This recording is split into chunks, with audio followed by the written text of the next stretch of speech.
Today, we're diving into the blueprint for you.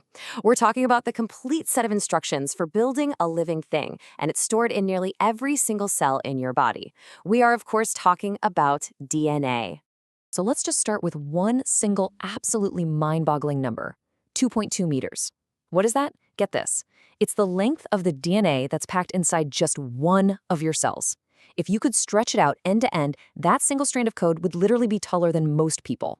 And that immediately brings up the big question, right? How on earth does that fit inside a cell's nucleus, a space that's 1,000 times smaller than a grain of sand? I mean, on the surface, it just sounds physically impossible. You know, this is one of biology's greatest engineering challenges. It's this incredible feat of natural origami, and today we're going to break down exactly how nature pulls it off. But okay, before we can even get to the how, we really need to understand the what. What exactly is this molecule that holds the complete instructions for building and operating an entire living thing?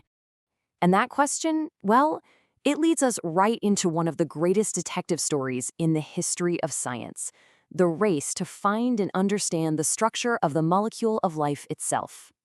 And this was a journey that took almost a century. It really started way back in 1869 when a guy named Friedrich Miescher found this weird substance in cell nuclei that he called nuclein. For decades, it was just a curiosity.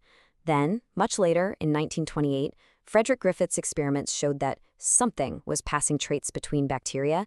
He called it a transforming principle. The puzzle pieces were there, but the full picture wouldn't snap into focus until 1953. Now, that final breakthrough by Watson and Crick, it just wouldn't have happened without two absolutely critical clues from other labs. First, they saw these stunning X-ray images from Maurice Wilkins and Rosalind Franklin, which basically screamed helix.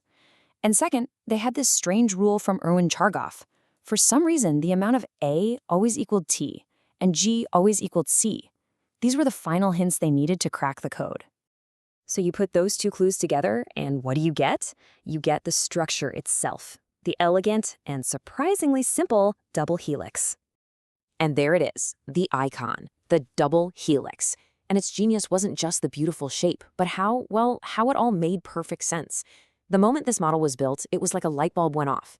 You could immediately see how genetic information could be stored, protected, and, this is the big one, how it could be copied. So what is this helix actually made of? Well, it's two long chains called polynucleotide chains. The easiest way to think about them is like two intertwined strings of chemical beads.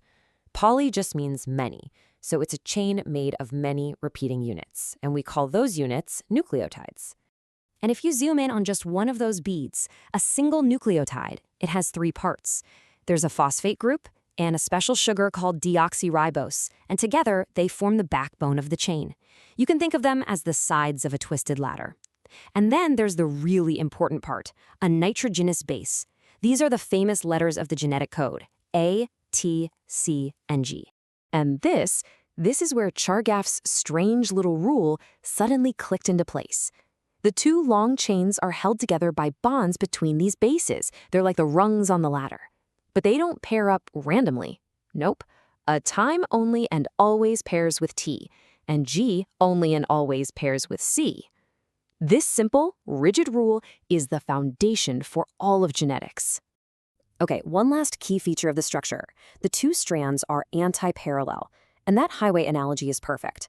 Just picture a highway with traffic flowing in opposite directions.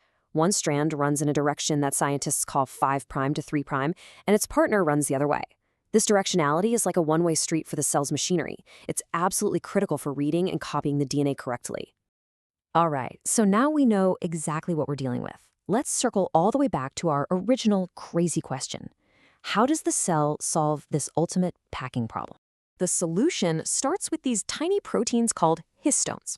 Now, remember that phosphate backbone in the DNA? It gives the whole molecule a negative charge. Well, histones are positively charged, and just like magnets, opposites attract. This simple bit of physics is the key to the very first step of packing. The whole process is really like spooling thread. First, the long DNA helix wraps itself tightly around a core of 8 histone proteins. This little DNA and protein package is called a nucleosome. Then, these nucleosomes get strung together just like beads on a string, and that forms a fiber called chromatin. And check this out.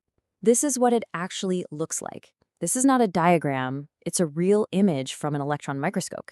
You can literally see the beads on a string structure, where each one of those tiny beads is a nucleosome. It's just a stunning glimpse of this molecular machinery at work. But the packing doesn't even stop there.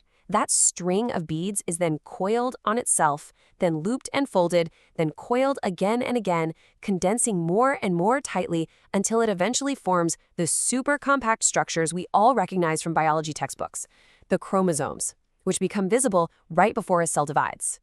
So, we've packed the blueprint. But what is it for? How is all of this densely stored information actually used by the cell?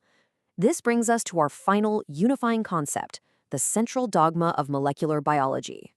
It was Crick himself who proposed this simple, elegant rule. He realized the blueprint can't just stay locked in the nucleus. It doesn't do the work itself. The information has to flow from the master copy, the DNA, out to the cellular machinery outside. And this is that flow.